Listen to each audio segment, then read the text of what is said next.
On se projette dans le futur maintenant, avec ce qui pourrait être notre destin à tous. Les personnes bénéficient de plus en plus des progrès du bionique.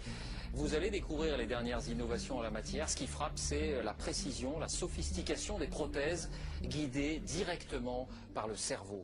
Grâce à une puce capable d'effectuer plus de 500 millions de calculs à la seconde, le cerveau de Christian commande un bras à la fois artificiel et intelligent. Les signaux qui se forment dans le cerveau de Christian sont acheminés par les nerfs conducteurs jusqu'à la surface de la poitrine. Là, ils sont saisis par des capteurs ultrasensibles qui transforment ces signaux en signaux de commande pour la prothèse. Ces prothèses esthétiques ne pallient pas seulement un manque, elles améliorent les performances. Ça me permet de mieux manipuler les choses et d'aller plus vite. Vous voulez une nouvelle paire de jambes? Vous souhaitez être plus fort, plus rapide, plus intelligent? Pas de problème. Grâce aux dernières nanotechnologies et aux nouvelles avancées de la robotique, vos capacités seront décuplées. Ce que vous voyez ici est une prothèse bionique. Le mécanisme contient 5 ordinateurs intégrés, des microprocesseurs et 12 capteurs. À l'intérieur, on a un dispositif qui imite le muscle et le tendon actionneur. Quand je monte un escalier, j'ai plus de puissance musculaire. Et quand je descends, ça amortit. Si vous m'aviez demandé quand j'avais 13 ans si je voulais des jambes en chair et en os, j'aurais dit oui, absolument. Aujourd'hui, je ne sais pas. Les chevilles de mes prothèses ne sont pas celles dont j'aurais hérité génétiquement. J'en suis sûre. Elles sont bien mieux. Aller plus vite sur des jambes inusables. On me demande souvent si j'aimerais retrouver mes vraies jambes. Et je réponds toujours non, pas du tout. Et alors que mon corps vieillit, mes jambes artificielles, elles, fonctionnent de mieux en mieux.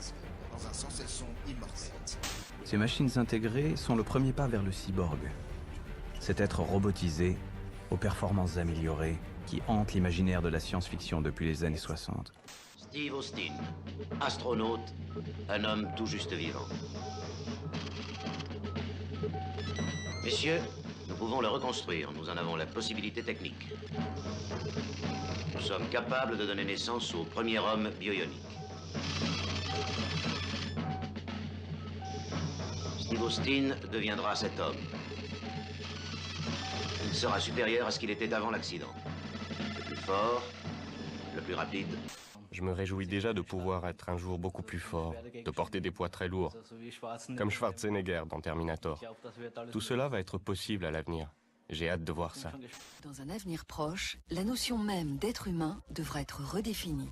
Nous pourrons alors modifier ce que nous sommes et qui nous sommes.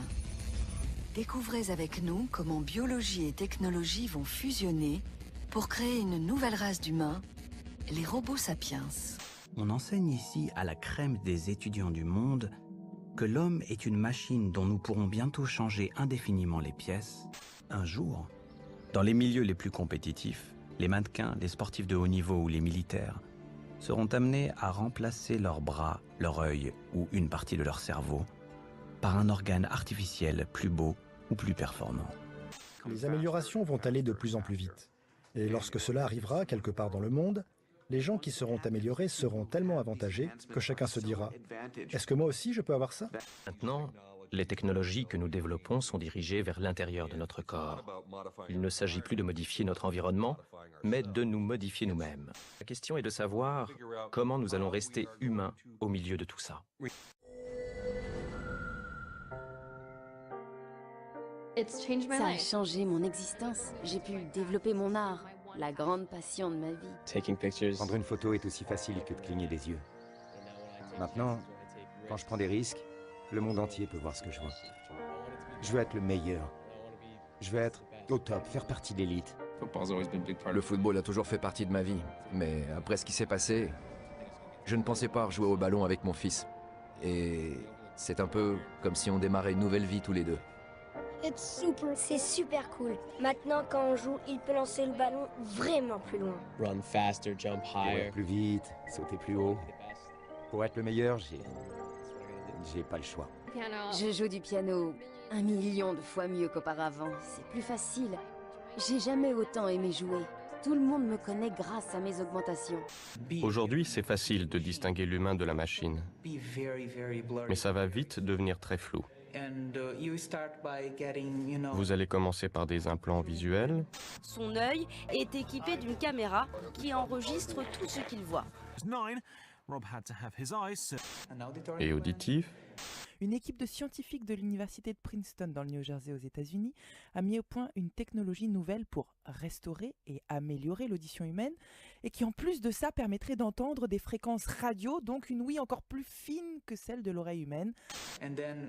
Ensuite, vous allez avoir votre crise de la quarantaine et au lieu d'acheter une voiture de sport, vous allez vous offrir un cœur d'athlète pour avoir de meilleures performances sportives. Son prototype en est au stade des essais précliniques et devrait aboutir au cœur artificiel le plus en pointe au niveau mondial. Ça va commencer comme ça, par de petites améliorations. Et soudain, vous allez réaliser que vous êtes devenu plus artificiel que naturel. Il est compact, il est sûr, il est confortable, tout ce que vous attendez d'un nouveau foie. Je peux faire tellement plus de choses qu'avant. L'amputation volontaire, je pense que ça arrivera. On ne peut plus tracer une frontière bien définie entre l'humain et la machine. Nous allons évoluer et nous allons changer ce qui nous sert à nous relier au monde, c'est-à-dire notre corps. Et c'est une bonne chose, c'est l'évolution. C'est simplement l'évolution artificielle. Hawkins assistera le maître coq, Monsieur Silver. Un cyborg. En essayant de nous améliorer, allons-nous faire de nous des monstres? On va effectivement avoir deux espèces distinctes, les augmentés et les ordinaires, ou les naturels. Et je sais à quel groupe je veux appartenir. Je ne veux pas être dans le groupe de ces humains naturels et ennuyeux. On a parlé d'une fabrication d'un nouveau type de handicap, dans la mesure où c'est les gens normaux qui deviendraient handicapés par rapport à ceux qui ont eu les moyens de posséder ces améliorations.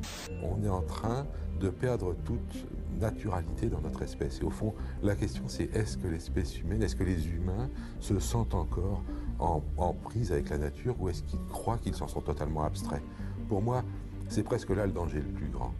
Si l'espèce humaine se sépare complètement de la nature, je pense qu'elle va à sa perte. Nous sommes la première espèce à prendre le contrôle de notre propre évolution. Pas dans un futur lointain de science-fiction, mais là, maintenant, sous nos yeux. En l'an 2074, les cyborgs ont remplacé les humains dans tous les domaines.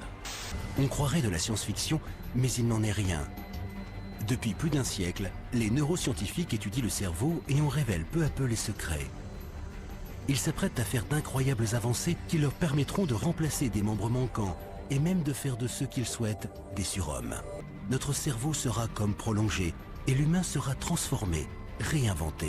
Une nouvelle espèce verra le jour. L'homme et la machine ne feront plus qu'un.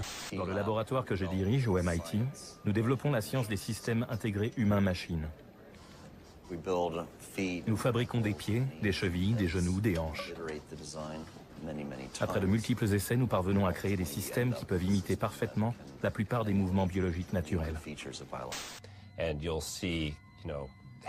On verra des mains plus vraies que nature, un peu comme Luke Skywalker dans la guerre des étoiles, qui se fait poser une main artificielle.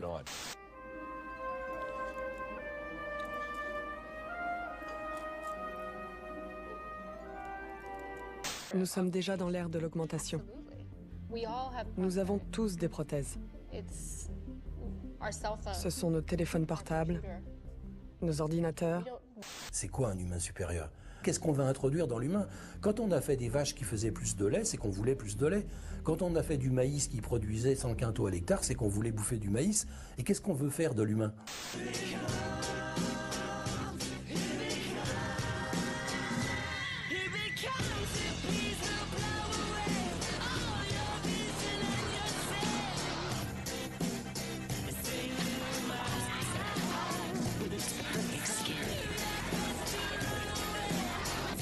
Younger, smaller, lighter, fuller, tighter, thinner, softer.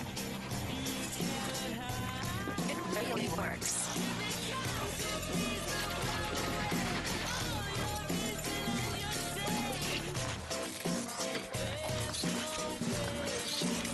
Je crois que beaucoup de gens choisiront de s'augmenter pour des raisons médicales, parce que leur corps n'est plus à la hauteur, et que devenir mécanique sera leur unique moyen de survivre.